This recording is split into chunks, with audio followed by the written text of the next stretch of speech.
Welcome to another edition of Imagine with Me, a time when I get to talk with congregational and church leaders across our whole church to learn more about what they're doing to reimagine how they must be as church, how we all must be as church in this new world in which we find ourselves. So today I'm so excited to be talking with the Reverend Chung Seong Kim, who is the executive pastor of the North American, Pacific, and Asian disciples within our church. Welcome, Chung Seong.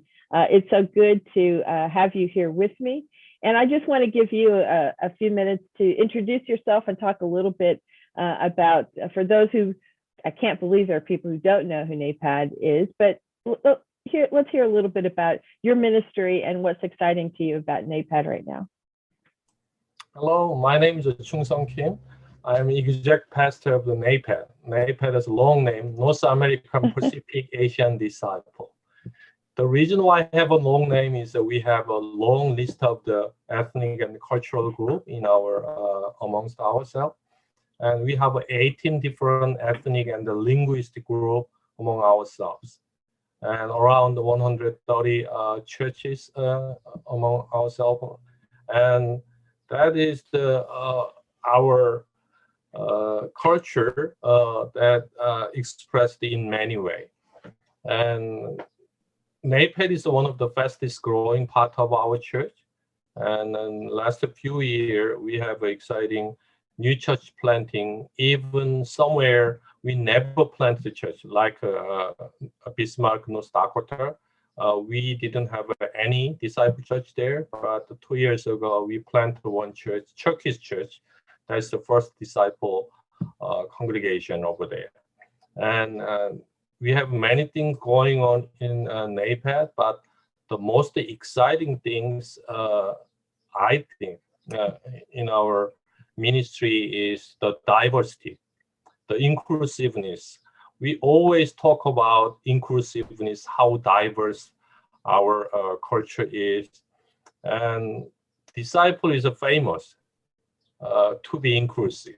And then that's our model.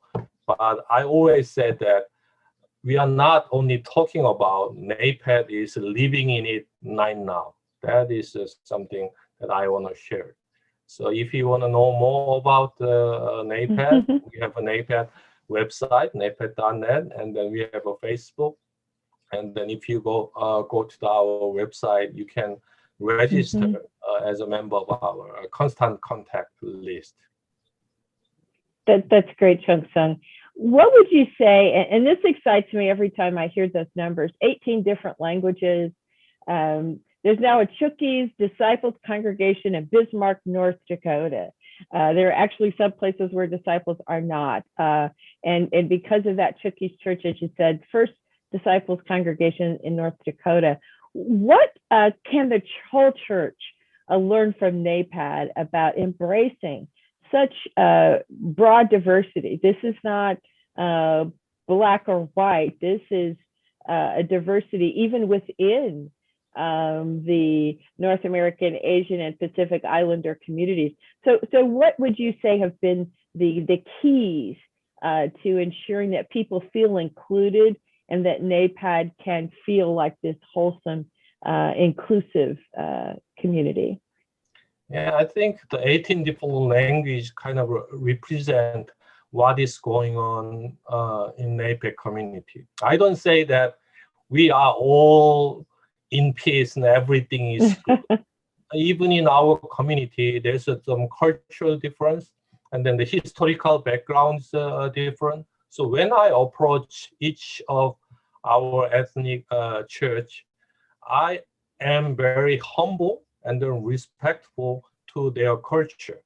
Some culture, we are stepping on the new ground. So when you do that, you have to have a respect first. That is the starting point. So even though we have a different historical background, we even have some historical conflict. For example, between Korean and Japanese, between Vietnamese and the Burmese, there's a war going on. But even though we have that kind of conflict, we believe that we are in the table of Lord, and then as a Christian. That is the first approach. And in the same time, we respect the culture. We say we don't know about you, so we want to learn about you. That is the basic attitude we have to have. It is a kind of curious that how we can communicate. Of course, we can communicate in English with the accent. So language is a tool to communicate. So we use the English as a tool for communication. But in our worship, in other activity, we use our own language that is rich in culture, that kind of spiritually touch our heart. So when I have a chance to pray, I always, if there's an option, I can pray in Korean. Not because I don't want to pray in English. I can pray in English, but it did not touch as much as I pray in Korean. So respect for the others' culture, and then say when you don't know, I don't know, I want to learn more. That is the core value that make NAPAD community really culturally diverse and have a very harmonious relationship.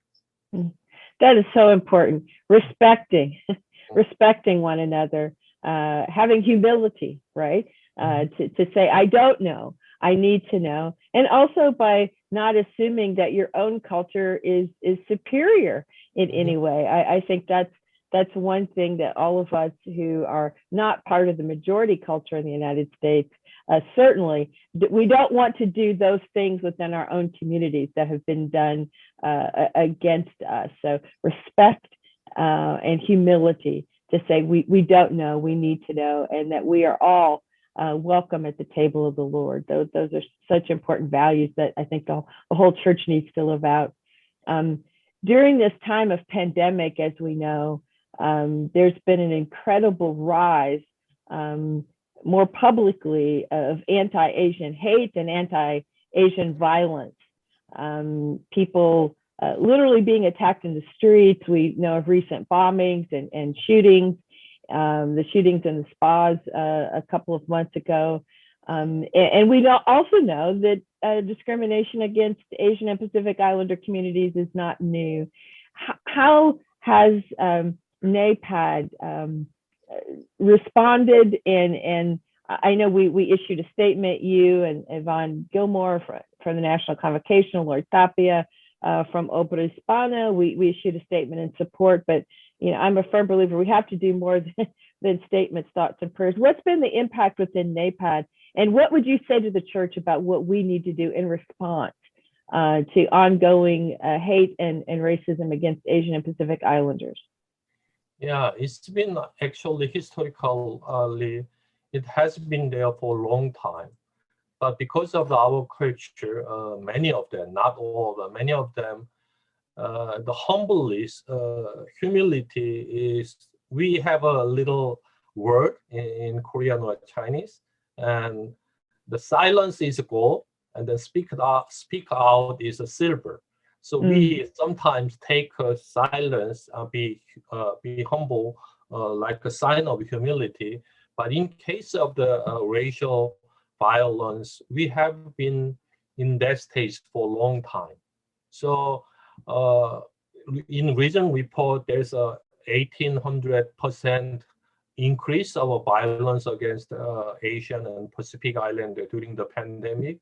But I believe there is more than that, because many of the Asian American, they didn't report actual.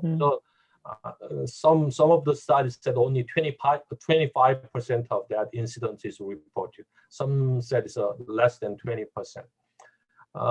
So that is happening in our society, especially after the pandemic.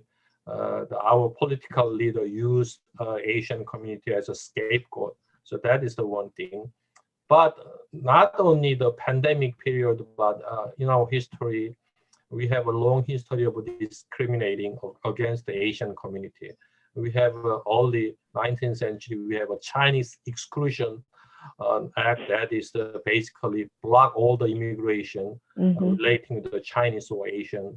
And then, in the World War II Japanese Americans internment camp internment camp. So only 1960, after the new immigration law is established, the new flux of the immigration is there. So because of this anti-Asian sentiment, not only as a disciple, but we have an ecumenical community, Asian American community, working together, advocating Asian American immigrant community. Also, we provide some education and legal tool, and even we have some fund. For example, last month there's a shooting at Atlanta Spa. There's some massage worker in Spa that was killed. The 6 of them is killed, and that involved anti-Asian sentiment. Also, there is involved in the discrimination against a woman, working woman. So we working with the Methodist Church and then Presbyterian Church, and then we raise some fund for the advocating. The second generation Asian American deeply involved, and they raised 6.5 million in Wow. 2 weeks, mainly from second generation network. I think that is exciting, and even though the first generation take silence as a goal, but second generation is different. They speak out, they're advocating. I like it. So our community changing. So best thing as a Christian, as a disciple, we can do is just approach the local community. If there is an Asian church, the Korean church, Japanese church, any church, we can have a relationship with them, maybe exchange some pulpit, and then know their culture. By doing that, Asian community feel like we are part of the bigger community, and other general community know that Asian community is not the isolated or the mission field. It is our brother and sister among us. Once we recognize that, and I think it will be better. As a society as a whole, the reason why Asian American is targeted in this pandemic is still we don't see Asian community as American. We are American here, we are citizen here, but we are regarded as a foreigner in our own land in some way. Many of them half of them is born here. My daughter is born here as an American citizen, but still people ask me, "Oh, where are you from?" Whenever I go any place, the first question they ask is, "Where are you from?" So I intentionally say I am from Atlanta, and then I ask if they ask again, and then I answer I am from the South Korea. That is the little sign that still Asian American regarded as a foreigner in our own land. Yeah, I think that's so important. As an African American woman, I think I get asked a lot just because of my skin color. Well, what are you? Like, where are your people from? You can't be, really Black, or those kinds of questions that say that I'm some part other than whatever someone has decided the norm is, and that's what you're saying, that there's still a norm in this country as to what an American should look like, even what a Black person or even what an Asian person should look like and be, and we can no longer be treated as objects of mission. That's another important point, that we are not the mission field. We are brothers and sisters and siblings together. The Asian community is not a mission field. We are brothers and sisters together. I know that one of the exciting things that's been happening within the NAPAD community has been so many new churches, and such a large part of our growth over the past 20 years in new congregations has come through the NAPAD community. What do you see as, what is it about disciples? I know that there have actually been some communities that were already established congregations and made the decision to become disciples. So in the NAPAD community, what's that planting process look like? And what do you see as being the positive attraction for a Chukis or other community that wants to become part of the disciples family?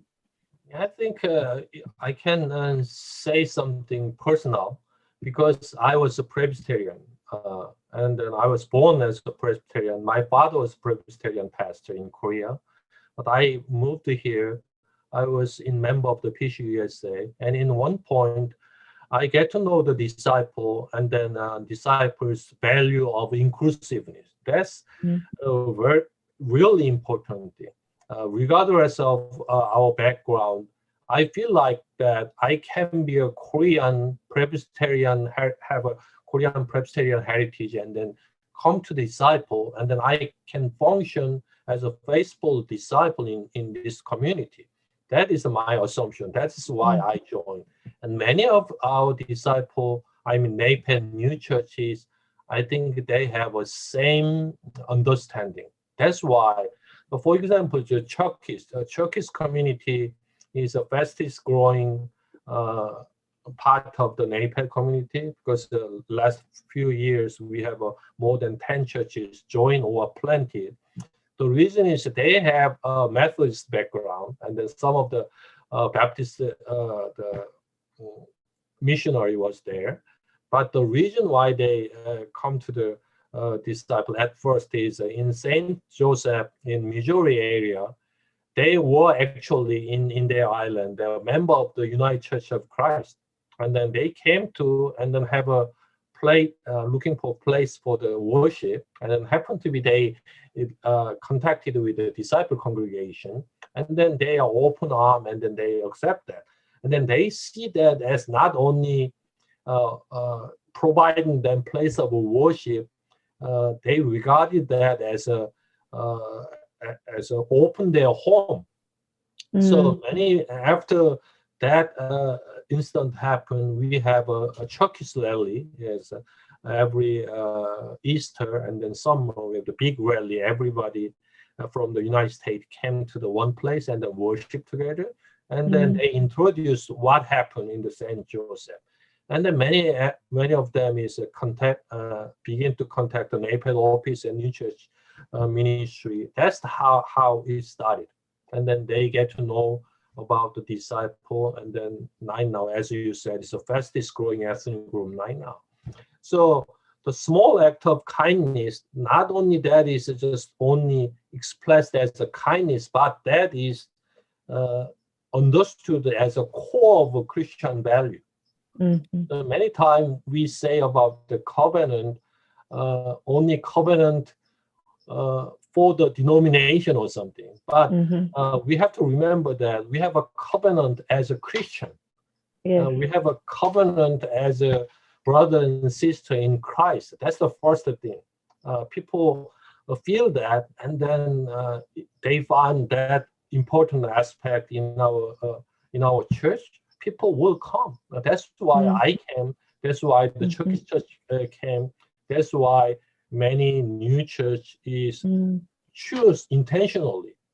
Not they are born as a disciple, but intentionally choose disciple as their home. So I think that is an important part. Thank you for that, Chung. That is an important reminder that we all, as brothers and sisters, siblings in Christ, are there because of this new covenant that Jesus reminded us of, the blood of his covenant. I always say a new covenant between God and God's creation. So we're bound first there at the table, and then in whatever part of the body we are fellowshipping in, that covenant extends there as well.